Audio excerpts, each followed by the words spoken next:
Good morning. On November 3rd, we lost our republic. We lost our freedom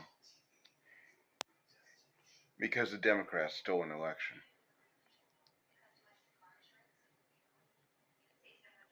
We lost our economy, and many of us lost our jobs. Now it's time to fight back. I'm Anatoly Anatolisova, and this is Patriots Must Rise. Welcome.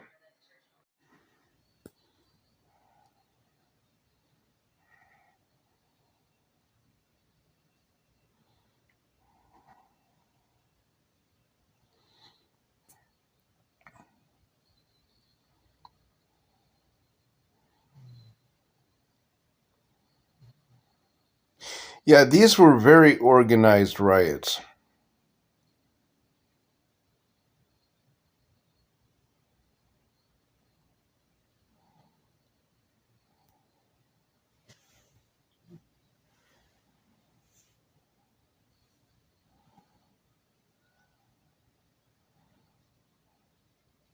Aw, they're using the wrong gas masks. No wonder they tried to sue us.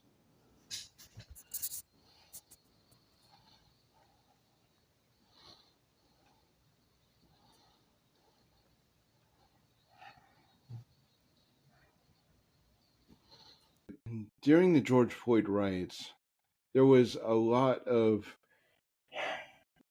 evil press for gaslighting questions about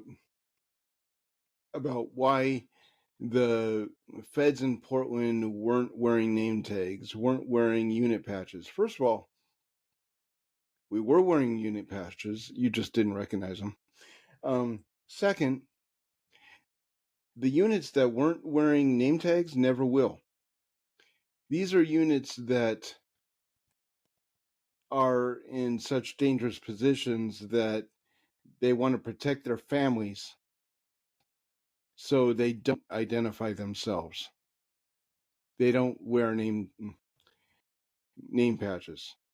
We're talking about the guys that do the witness protection program, the guys that transport these scumbag Democrats across state lines. I say scumbag Democrats because I've never met a Democrat that wasn't a criminal. There was another thing that during the riots that seemed to be very inflammatory. The chant was "Feds go home." Okay, well in the next clip, you're going to see a door open where a guy hits me in the head with a hammer, and that door that opens out of the courthouse, that is the access point to the U.S. Marshals barracks. Okay, we were home. Just think about that. They're chanting "Feds go home." Why are there so many feds in Portland? Well, let's see. It's a major international port. Got a major international airport. You have districts that are shared with Los Angeles and Seattle. That takes manpower. So the hub in between Seattle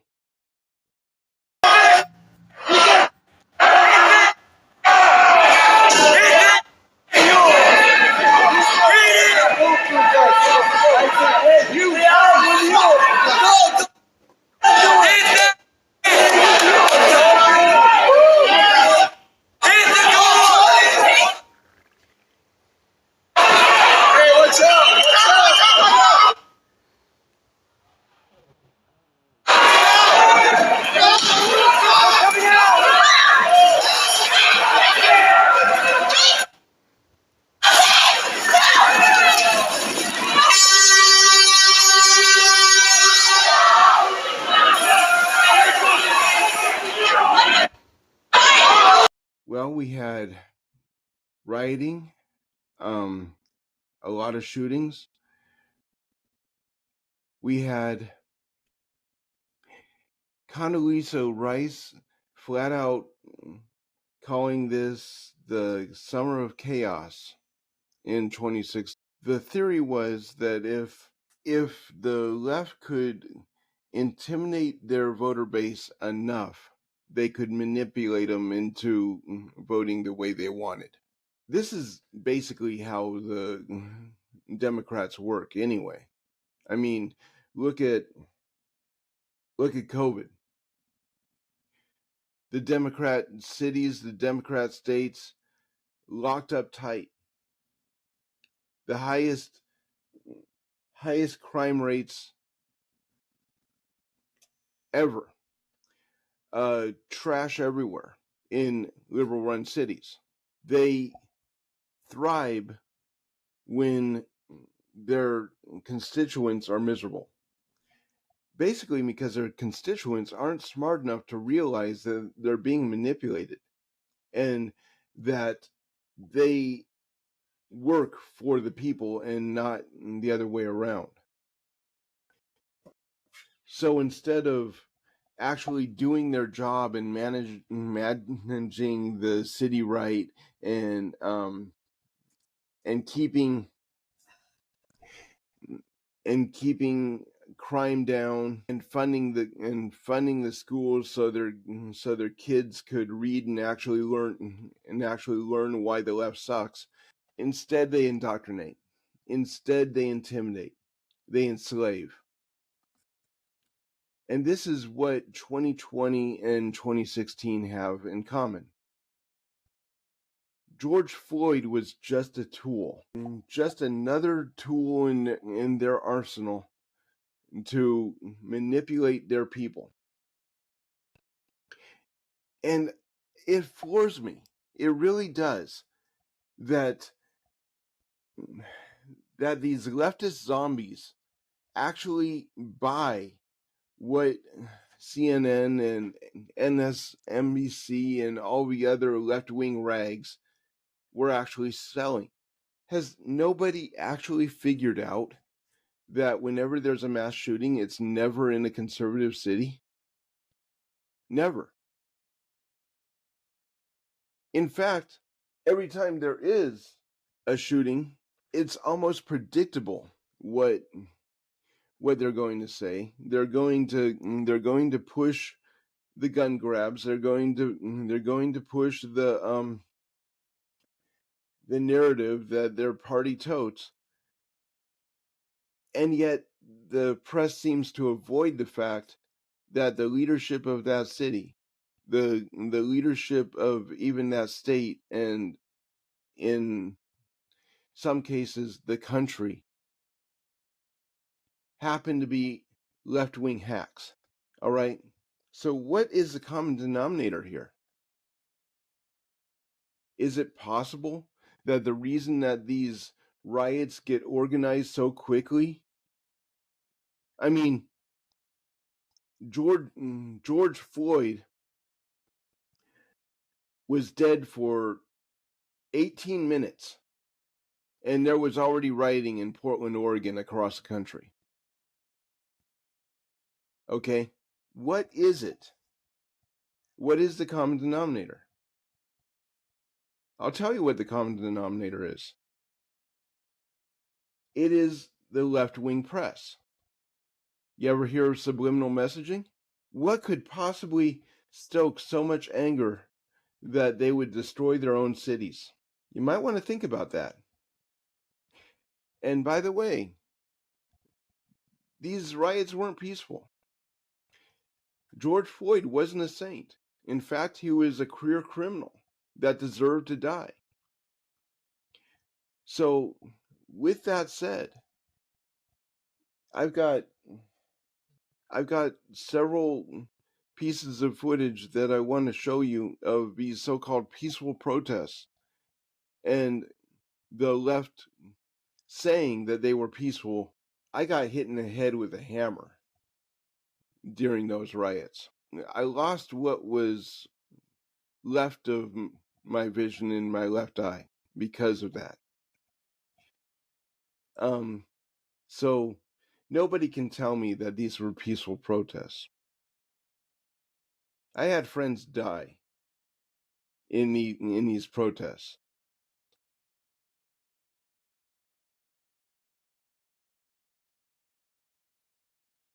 Hope that what Susie just found isn't a hoax, but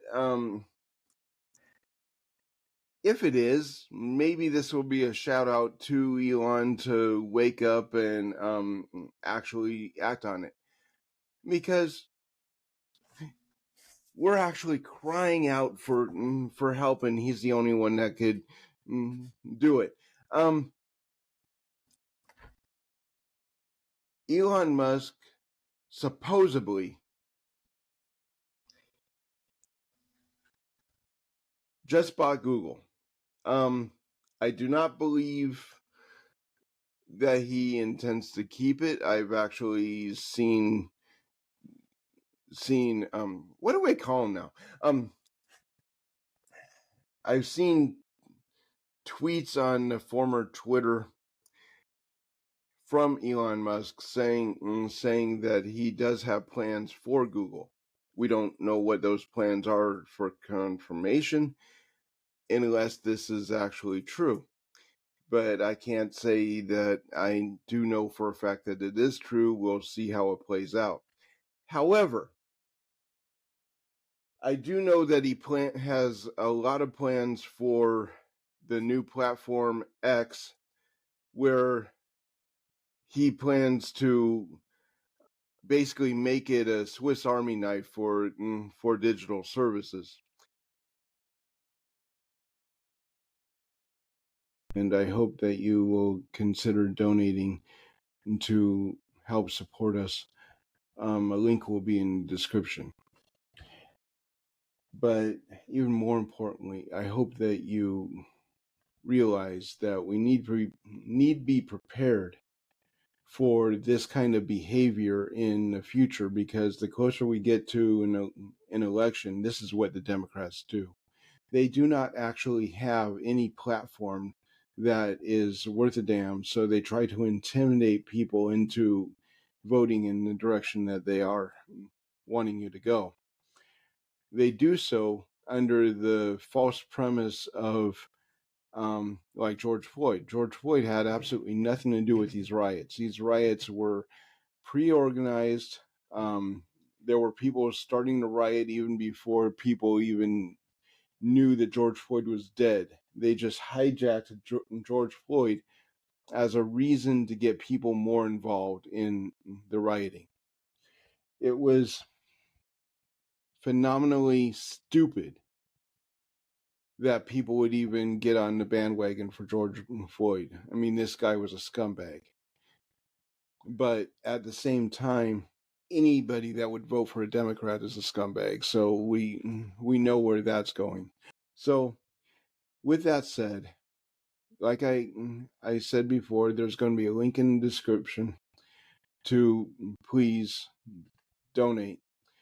But also, I want you to understand that whatever premise that they're going to use to try to get people angry, get people to get intimidated about whatever thing they want you to get intimidated about, it's all fake. These were very violent riots. They were not protests. Okay? They were burning these cities down. Officers were getting killed, and I got very injured. So I want you to understand that anything that the left-wing mainstream press says about upcoming riots, just acknowledge them as riots. This is a literal war. All right? The clip where one of my comrades shot shot a mortar into the skull of a Antifa scumbag. That was the same scumbag that hit me in the head with a hammer. With local news over the weekend, you might already have kind of an idea of what our big story is tonight. But now I'm sure some of you have seen at this point some of the headlines from Saturday night and into Sunday morning. A federal agent outside Portland's Justice Center shot a man in the head with some kind of impact munition, a crowd control weapon. It nearly killed him. It was caught on camera. That video has now gone viral. And today, 26-year-old Donovan Lobella is in Legacy Emanuel Hospital in serious condition. His family telling reporters the impact from that fractured his skull. So those, as they say, are just the facts. But here's where things start to diverge. Now, on one hand, you've got this narrative that says Donovan... I lost my vision for the rest of my life. He's still alive, and he's serving 40 years in prison for attempted murder. That's all there is to it. These are not moral people. These are not good people. They are literally the demons of the apocalypse. So please, completely ignore them. Vote the way that your heart goes and do not be intimidated by them.